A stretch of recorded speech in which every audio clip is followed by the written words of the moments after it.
Today, we'll do a roundtable on John Elway's 5-year extension as Broncos GM, and we'll break down Gary Kubiak's return to the Broncos organization. You are listening to the Huddle Up Podcast. Welcome to the Huddle Up Podcast, your go-to show for all things Broncos.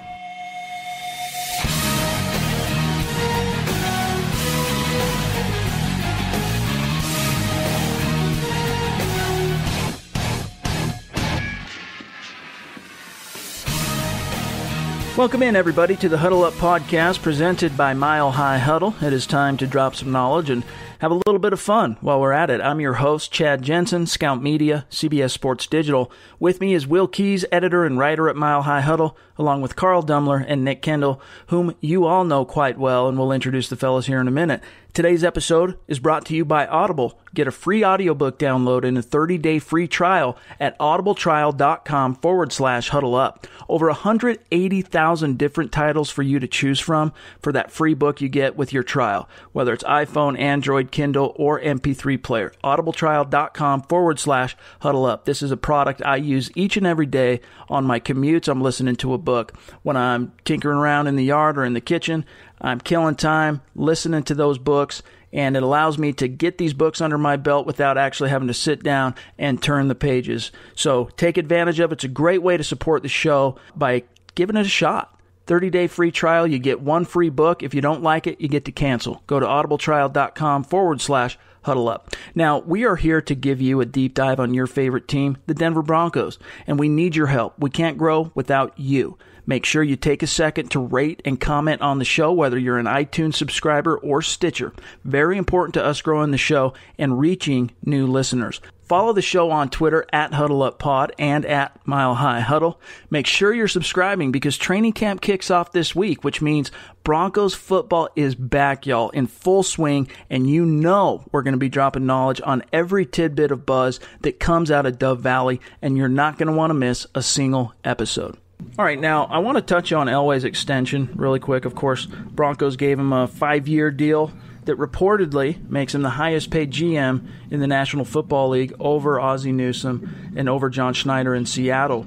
All of the hand-wringing, the speculation, the anxiety in the fan base was for naught. He's not going on the GOP ticket running for governor of Colorado. He remains the front office czar for your Denver Broncos through the 2021 season.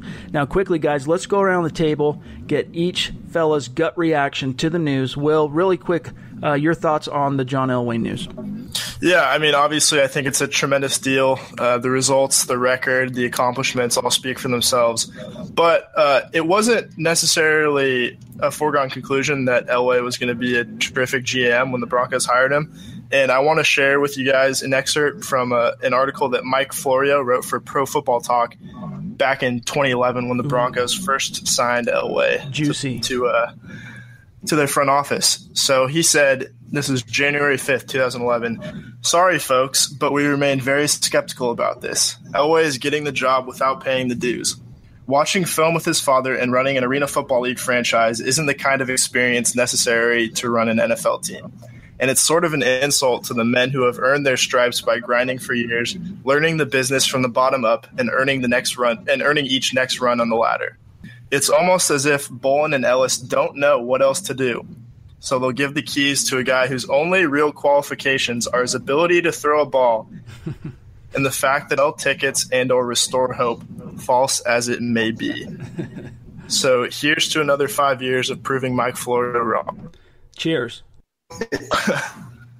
You know, my quick aside, and then I want to serve this up to you guys, is someone reached out with that very quote on Twitter this past week, and honestly, I think at the time, you know, I don't want to get crucified for this. At the time, I thought it was those misgivings, I think, were fair, but looking back on it now in retrospect, obviously quite comical. Nick, really quickly, obviously, give us your gut reaction on the signing, John Elway's extension, the ramifications, and, of course, your thoughts on Will's little Pro Football Talk tidbit there. Well, it's something that the Broncos had no choice but to do. John Elway is the Broncos, and the Broncos are John Elway.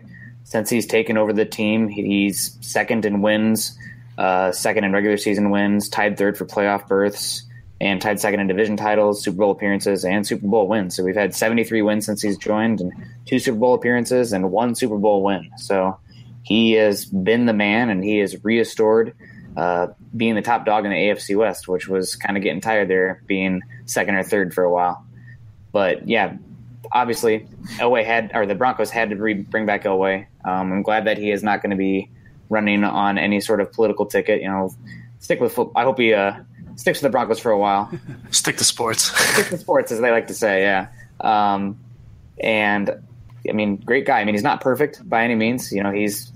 I'll definitely speak out against some of his day 2 picks, especially. He seems to have struggled with round 2 and round 3 pretty consistently. Besides like Derek Wolfe, and I would say Osweiler was not a bad pick just because we got a return on the investment and we don't win a Super Bowl without him. But you got to bring back Elway, and honestly, getting Peyton Manning. Some people will argue, bringing in Peyton. How good of a GM is he? He was riding the Peyton train. Yep. So we're going to really find out what he's made of in these next few years, because he's building this team almost from the ground up with this new quarterback situation that he has. So if there's anybody that can do it, though, it's John Elway. Carl, your thoughts, obviously, your gut reaction, and speak to the criticism he sometimes gets from fans that, hey, this is a guy who offered Brock Osweiler $16 million a year.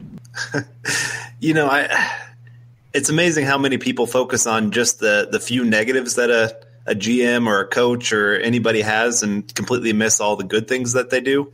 And Elway's no different. I mean, and he's such a high-profile person. I had somebody say, well, isn't this, nationally, isn't this just Bronco news? And I said, no, this is national news, because he's that high profile of a guy. And yeah, he's made his mistakes along the way. Bill Belichick has made his mistakes along the way, Pete Carroll, he's been fired from a couple places. And now he's considered one of the best coaches in the NFL. So yeah, that's part of it. And Elway's learned along the way. He's done a little bit better on some different things that he didn't do as well early. He's been a very humble GM, is what I would call it. When he first came on, he kept on some different people just to learn from them. Business, and this is where Mike Florio really missed on the whole Elway signing, was that he was willing to go and learn. He didn't think that he knew everything from day one. And I hope he continues with that and continues to learn. And I think it's great, just the moves that he's made, and I'm excited to have him back again.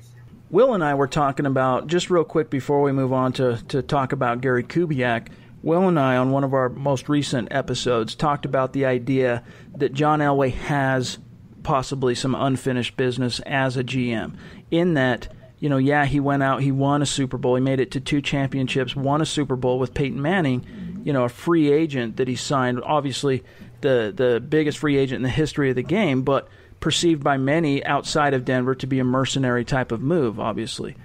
However, when it comes to his legacy or unfinished business, he's yet to do it with a quarterback he drafted. He got Osweiler, he drafted Zach Dysert, he's drafted Trevor Siemian, and now, of course, the first-rounder, Paxton Lynch, where the onus is really on him. Do any of you, let me serve this up to you, Carl. Do you subscribe to the notion that he has unfinished business, or that in any way Paxton Lynch, what happens with him, is going to reflect on Elway's long-term legacy? I think it is. I mean, anytime you trade up in the first round as a GM or coach or whatever you want to say, whoever is in charge of that, and it's Elway's move. I mean, anything with the draft, Elway's the one that's signing off on it. So, yeah, Paxton Lynch is his guy. He put his rubber stamp and said, this is the guy that I'm going to live and die with, and a big reason why I think Paxton has to start this year. But that's for another conversation. But, yeah, I think so because, Manning – a lot of people will look at Tony Dungy and Bill Polian and they'll say, well, they're just a product of Manning. And I think some might have that same thing with Elway of, well, he got Peyton Manning.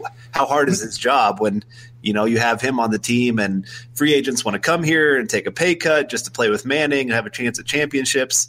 And, that's part of it. And I give Elway a lot more credit than a lot of other people, but so, yeah, I think this is his time to really show, what his ability is as a GM, to really show that he is top dog and why he has earned this contract to be the highest paid GM in football. It's just so silly that the whole Peyton Manning argument is supposed to be a strike against him, because isn't the main job of a general manager in the NFL to bring in the best players you can? That's what he did. That was his first order of business after they made the playoffs in 2011 was to improve the quarterback position, and he improved it from Tim Tebow to, a top 3, top 5, however you see him, quarterback of all time, and that's all you can do. And then, people come back a year after Peyton Manning retired and said, well, John Elway's success is just Peyton Manning's success. I think that's completely unfair. Well, and you have to think of it as he got Peyton Manning. Exactly. About a third of the league pretty much wanted Peyton Manning. We're willing to say whatever money you want. If you want half of our salary cap, take it. And Elway's the guy that got him. He's the one that played all the right cards, knew how to woo him. There's stories out there of he found ways to get Peyton Manning private throwing lessons, or not lessons, throwing opportunities where he didn't have the press taking pictures like at the Tennessee Titans place. And I guess when he was leaving the facility, they sent out 7 cars that looked exactly the same, so nobody knew which car was taking Peyton Manning. Genius. He knew that he cared about his privacy, that he wanted to be able to make this decision without a camera in his face every 2 seconds. Yeah. And that's great. He didn't push on anything like you saw with Jim Harbaugh, where he all of a sudden just showed up out of nowhere, and Manning's like, what the heck are you doing here? So, yeah, I think Elway did a great job with that, and that's part of him being a GM. That's part of his greatness. Yeah, I agree absolutely. I mean, what's he supposed to do? Not sign the best quarterback to ever be a free agent? That should be a plus, if anything, because he saw a problem in Tim Tebow. I mean, I would say that, and brought in Peyton Manning over Tim Tebow, because we were struck with hardcore Tebow mania. I remember seeing a poll on one of the Denver Broncos sites that had people saying we should stick with Tim Tebow over Peyton Manning. So, yeah, yikes indeed. But, fan base isn't always right. Let's put it that way. But, yeah. He's done a great job. And, not only just signing guys in, but also knowing when to let guys walk. He'll put a deal on the table. I mean, we went from Dominique Rodgers-Cromartie. We had a deal on the table. He wanted more. We pulled it. We offered the same deal to Talib. Talib's been arguably the best cornerback in football since he's come to Denver. He's been good for the Giants, but he went there, and I think he even signed a lesser deal than what the Broncos offered him. So he's a shrewd businessman. He does a good job of evaluating talent, and he knows when to let guys walk at the right time. Yeah. Great point. Well, let's talk about the other news of the day. On the heels of Elway's signing of his extension, Mike Kliss of 9 News broke the story that Gary Kubiak was returning to the Broncos less than a year from the time he resigned his position as head coach. He'll work as a senior personnel executive from his home in Houston. And if I remember right, Carl, in a conversation you had on Twitter with Troy Rank, Kubiak is planning on basically traveling to Denver a couple times a year, once in the fall, maybe a couple times leading up to draft day. But really, this whole thing is unprecedented, at least in my recent memory of NFL history. A head coach quits, but does he take a year off? No. Before the next season even begins, Kubiak is rehired by his old teammate, his old roommate, John Elway, this time to work in the personnel department less than 24 hours. I remind you, after Elway was officially extended for 5 more years. And on this one, I'll start with I'll start with Carl, and we'll get everyone's gut reaction, talk about the ramifications. Carl, do you think it was a coincidence in your mind that the news that Kubiak was coming back broke a day after Elway's extension was consummated? It's no coincidence at all. I mean, I'm sure that there were a few people in the Bronco organization that were a little bit on pins and needles with Elway, because you bring in a new GM, say he doesn't sign with us, well, they want to bring in their own staff. So I'm sure there's a lot of people that were in that building going, letting out a little sigh of relief that he was signed, and then bringing in Kubiak. I mean, he's probably one of his most trusted friends, probably one of the few people that can speak very, very honestly to Elway and not get fired on the spot. And that's great to have. That's a great voice to have. And Gary Kubiak has had a great eye for talent. There's a lot of news out there of when I think it was the 95 draft. Shanahan didn't really care about the late round picks, and he said, Kubiak, you got these. And then he went and got Terrell Davis. That's his eye for talent, to find those diamonds in the rough. And yeah. I'm excited to have him on the staff. And I think it's great that he's not going to really interact much with the team, because I think that could be a big time conflict. So having him down in Texas and kind of watching guys down there, and maybe getting us Connor Williams this next year, just going to throw that out there. Sorry, I can't get away from the draft. But that would be a great thing, and I think it's a great pairing. Well, anytime that we can bring in some veteran eyes to help us in the draft, I'm definitely for it. I think that he's going to do a great job, especially being in that football hub that is Texas, and you got Texas A&M, Texas, obviously, Texas Tech and Baylor and TCU, so a lot of good players there. And like Carl said, I'd be 120% game for Connor Williams. Very good tackle. I don't know if he's my OT1 going into next year, but I'd love to have him. And since we're not really going to keep the Kubiak scheme, so I'm not super worried about that in a sense. And it wasn't Kubiak's eye for talent that I think made the Broncos maybe seem like they wanted to go a little bit more a different direction. It was more the loyalty he had to some coaches. Right. It was time to move on from that archaic system that Dennison was running. Yep. And so I'm excited to keep his eye for talent.